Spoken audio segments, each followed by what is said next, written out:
Alrighty. Thank you. Sip Another cup. cup of tea. Woo! You'll be. I won't say it.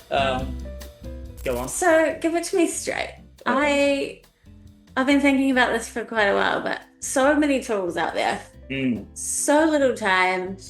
I'm overwhelmed with what's available, Yeah. but I want to make sure I keep up with the future of work. Okay. So what do I use? What are the sort of basic tools that I need to get a really good handle on Big to not question. fall behind? Big questions. Big questions. Not a lot of time. Not a lot. All right. I would keep it simple. The shiny object syndrome is the biggest killer in AI at the moment. Yeah. Genuinely, I think everybody is chasing the latest and greatest tool when, in fact, everyone's just fine with ChatGPT or Claude or Gemini, whichever. Pick your poison, and just get really good at it. I mean, don't get me wrong, there are other tools that are epic and they will 10x your output and make you faster and better and smarter and all the rest of it. But just getting really proficient in one tool, Right. it's that simple. So you think go deeper instead of going broader, Yeah.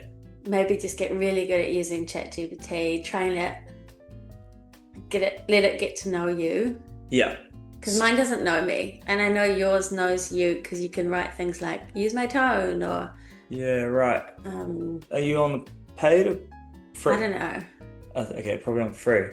maybe, yeah. I actually don't know if the free version you get memory, but with paid subscriptions you get memory. So as you work with it, it gets to know you. You can change the memory in the back end. You can say, I want you to know this about me and forget that and all the rest of it. Okay. But it's the basics in these tools that make them really powerful. Like knowing how to prompt, that's a hygiene layer that everyone should learn how to prompt better. And that's not difficult. Just like give it a role, give it context, give it a task, give it a goal, give it examples. Like keep it simple. And then GPTs, basically they're like your assistants that you design within ChatGPT. A custom GPT. Custom GPT. Okay, yeah. And you would say, here's a really detailed system instruction. You are going to be my strategist. And I want you to embody Steve Jobs like demeanor. Or I want you to be like Oprah Winfrey in the way you talk. I don't know, whatever. You might have your counselor GPT and you might have your financial advisor GPT, but you basically give them their own personality and expertise. Wow. So basically, instead of the GPT going, I can give you all this information, you go, just treat me like this. And it points its focus, so it gives you more depth in that area. Okay. And then you've got projects. So as you have conversations within ChatGPT, you can file them under projects. Easy to find the information. You can continue that conversation by working in the same chat because it's stored in a place where you know it is. And that project starts to build knowledge over time as well. This gets me excited, but also a bit nervous about just brain rot in general. Yes. Yeah. Because I see it in myself sometimes when someone sends me something that's long now. I find that quite hard to read, and I will ask ChatGPT to bullet point it for me, which I guess is not a bad thing. I guess it's like the new version of skim reading in a way. Yeah, I feel the same. I feel like I'm getting lazier at thinking in some ways. Yeah.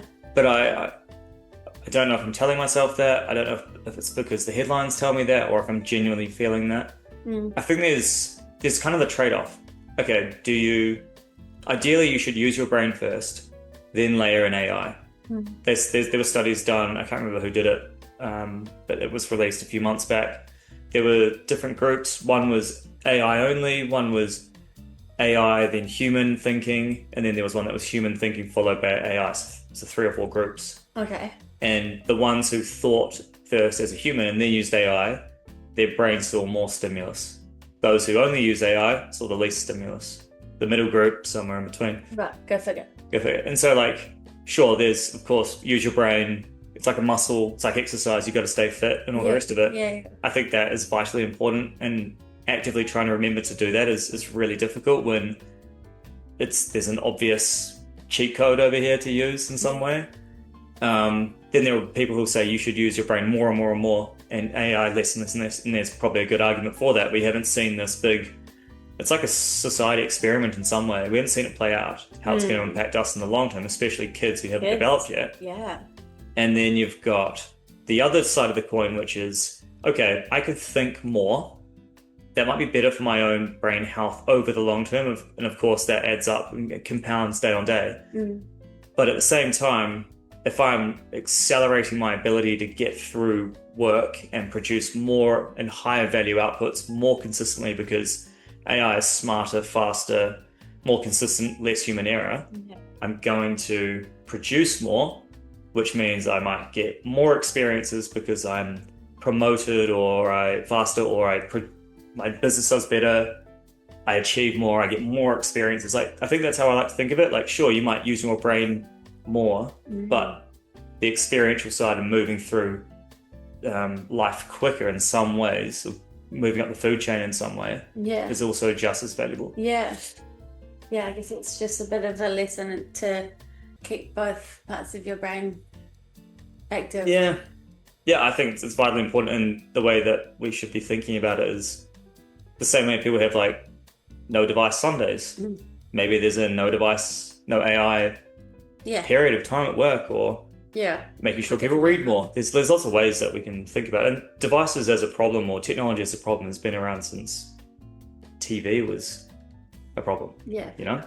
That's not a new thing. But I think with the new generation, do you want your kid to grow up fully AI native, or do you restrict their devices and AI usage in the early days to promote brain development? There's a lot of different schools of thought. Big questions. Scary times.